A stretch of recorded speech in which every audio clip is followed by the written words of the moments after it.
Hi everyone and welcome to Vocabulary TV. This video lesson continues our popular series on foreign expressions in English borrowed from French, Latin and other languages. The phrases covered in this video are particularly important for law and BBA exams, so one should be aware of their meanings and usage. Let's start. Our first phrase is alter ego. It's a Latin phrase which literally means the other self. The phrase can be used in two different meanings. The first one being a person's secondary or alternative personality. For example, Batman, who is a costumed hero who strikes fear into the heart of villains like the Joker, is the alter ego of the millionaire philanthropist Bruce Wayne, who fights crime in Gotham City in disguise. Yet another meaning of this phrase is an intimate and trusted friend. In fact, you can call your best friend by this name, alter ego. The second phrase is habeas corpus. It's a Latin expression for you shall have the body, in court that is the name of a legal action or writ requiring a person under arrest to be brought before a judge or into court, especially to secure the person's release unless lawful grounds are shown for their detention. And defendants who want to challenge the legality of their imprisonment or the conditions in which they are being imprisoned may seek help from a court by filing an application for what is known as a writ of habeas corpus or the great writ. Next term is mens rea. The phrase literally means guilty mind. The concept of mens rea, which is Latin for guilty mind, allows the criminal justice system to distinguish someone who set out with the intention of committing a crime from someone who did not mean to commit a crime. Mens rea refers to the following: a person's knowledge that his conduct is criminal, a criminal intent, or a wrongful purpose or guilty knowledge. For example, if someone pokes a gun at a pedestrian demanding that he hand over all valuables, the critical element indicating culpability, that is, criminal intent or mens rea, is present in the crime. Our next phrase is persona non grata. It literally means a non-pleasing person and its actual meaning is very close. A persona non grata is an unacceptable or unwelcome person. For this phrase, we would like to quote an example from the Bollywood movie Atithi Tum Kab Jaoge, where Paresh Rawal plays the role of an unwelcome guest, a persona non grata that is, and the married couple he puts up with are constantly praying for his departure. Next word is subpoena. It's a Latin phrase which literally means under penalty and is basically a summons or a notice to appear in court. It can be used both as a noun and as a verb.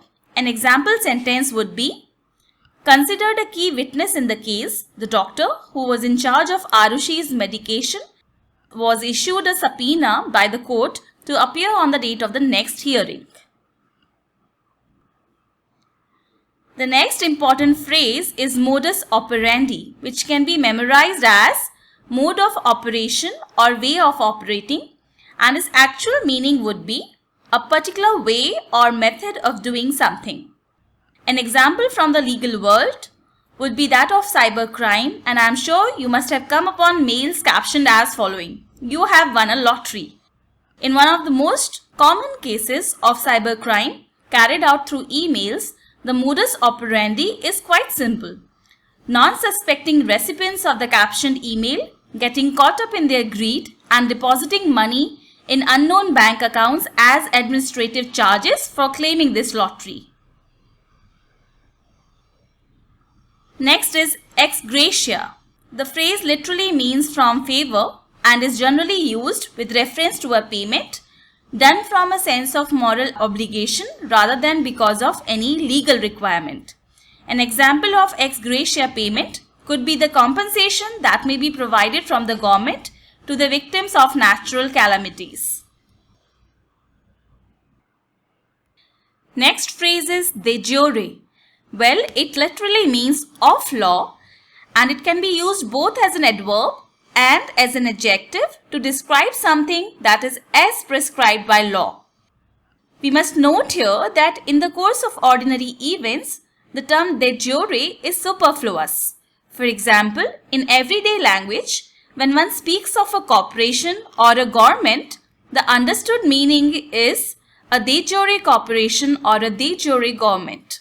Nonetheless, an example sentence for its usage would be, after his father's death, he became the de jure king of the province. An exact opposite term would be de facto, which literally means of fact. Again, it can be used both as an adjective and an adverb to describe something that exists in fact, but not necessarily by legal right. A perfect example would be the fact that English is de facto the common language of much of the world today. Another example would be, in the UPA government, it was commonly known that Sonia Gandhi was the de facto supremo and head of government instead of the then Prime Minister. And our last phrase is ad hominem. Now ad prefix means to and hominem, as in Homo sapiens, refers to a human.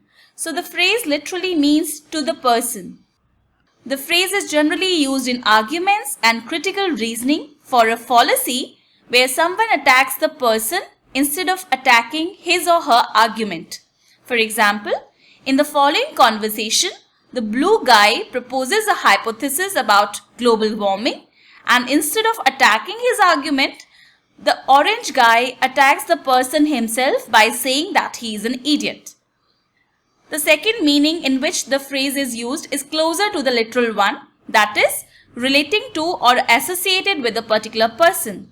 For instance, the above pic is of Madame Tussauds, where we can see the real Aishwarya Rai posing with her wax statue created ad hominem in her recognition. That brings us to the end of this video. Hope you liked it. Subscribe our channel and stay tuned for more such videos. Thank you.